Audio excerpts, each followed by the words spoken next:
glad that you're here. The things that need to be addressed. Women's TV is going out. We say we are seeking a few good women doing great things. Wonderful. And what you're doing is absolutely great. How did you first become interested in racism and erasing it, or the total eradication of racism? That's what I'm thinking now. Well, we won't eradicate it in my time. But I would say that when I was a young child, my parents were Southerners, as you were. I was born in the North, in New York. But early on, they taught me that some people were treated differently based on the color of their skin. And then I got to experience that myself in elementary school. Yes, so that young. And it just stayed with me. I didn't know I was going to go on to start an organization at that young age, but I mean, all throughout my life, I saw disparities, I saw inequities, and I wasn't satisfied to just let them lay. And it was so wonderful when I had an opportunity to start Erase Racism, because I wasn't just dealing with the effects of racism. I was going to the heart of the problem. And so that I feel very fortunate that I've really been given a gift to be able to do this work. Wow, and we've been given a gift of your presence today here with us. Your vision statement has just, totally consumed me. When I read it, it's sort of like I'm just elevated, I'm lifted high. And it talks about opportunities for persons regardless of their ethnicity, regardless. How do we bring that to bear?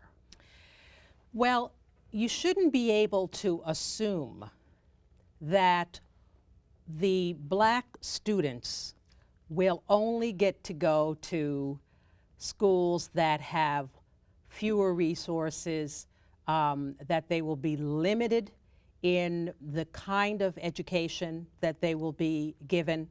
You shouldn't be able to predict that based on a person's color. And yet, on Long Island, where I live, that is the case. 124 school districts, racially segregated, very different in terms of the opportunities available in the schools and the outcomes. And it all has to do with the residential segregation, which has a long, long history, which was really perpetrated by the government and carried out very joyfully by the real estate industry and banking industry, et cetera, to keep whites living in one place and blacks living in another place. Wow. And unfortunately, that continues today. Just in August of this year, Erase Racism filed a lawsuit because we found racial discrimination in a apartment building in Mineola on Long Island. Wow. And people think it doesn't happen today, but it still is happening. Well, part of your mission statement says that you expose forms of racial discrimination. So this is how you do it, through the legal system and filing? Well, that's one way that we do it, through legal action. The other way we do it is through the research that we do. I remember when we first began, and we told people that the census data told us how severely racially segregated Long Island was.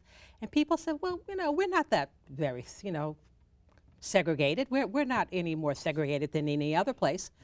Well, in fact, we're the 10th most racially segregated metropolitan region in the country. Wow. So we are worse.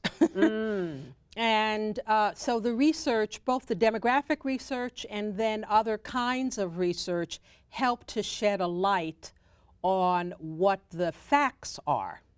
Because as long as people don't know the real facts, then they can make up their own story. Right. And because we are about identifying the structures that are creating this disparity and the inequities, we want to make sure that the real facts get out there. So, for example, people also said that African Americans only want to live with other African Americans. And I would say, oh, so how do you know that? And we did a study. We hired a research organization, the Stony Brook Survey Research Center, to do a poll for us of African Americans on Long Island. And guess what? 1% of the people in the poll said that if they had their choice, they would only live with other African Americans. 1%. Wow. Everybody else, there was some variation of racial integration is what they would prefer. 69% talked about, you know, kind of a 50-50 situation. So people don't know unless you do the work to show them what the real facts are. They will make up their own facts. Wow. Yes, yes. I've heard that. So is this segregation that we see today, is it tantamount to or very similar to the segregation that we experienced in the 50s and the 60s and further back? I would never say that it's the same. I have been fortunate never to see someone hanging from a tree.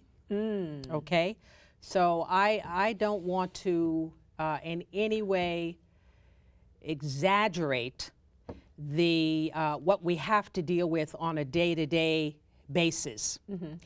However, I will say that just a few years ago, there was a Hispanic man that was beat to death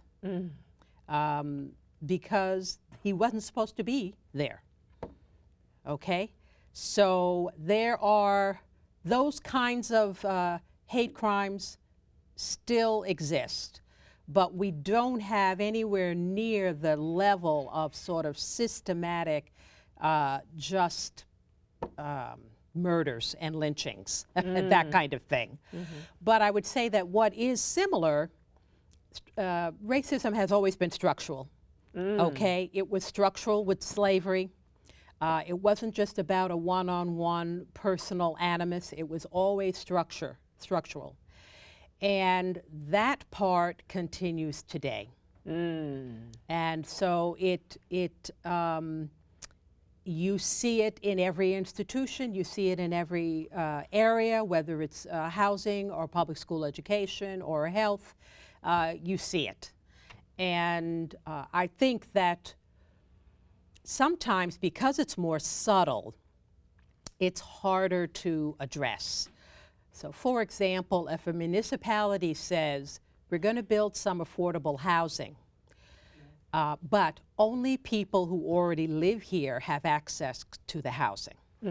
Now, if that's a community that's majority white, that means that people who aren't white aren't going to be able to access that housing. Wow, wow. I see that your work is so very important. And I know that our listeners can find out more by going to Erase Racism New York or NY, Erase Racism NY.org and find out more about your organization. But do you have any upcoming events or activities that you would like to share? One of the things I would suggest is when they go to the website, they will be able to find resources. They will see a wonderful documentary that's a 30-minute documentary, A Tale of Two Schools, Race and Education on Long Island. And our events will be there. Next week, we have a student leadership forum for high school students, and we have about 100 students coming to that. And where will that take place? That's a full day program.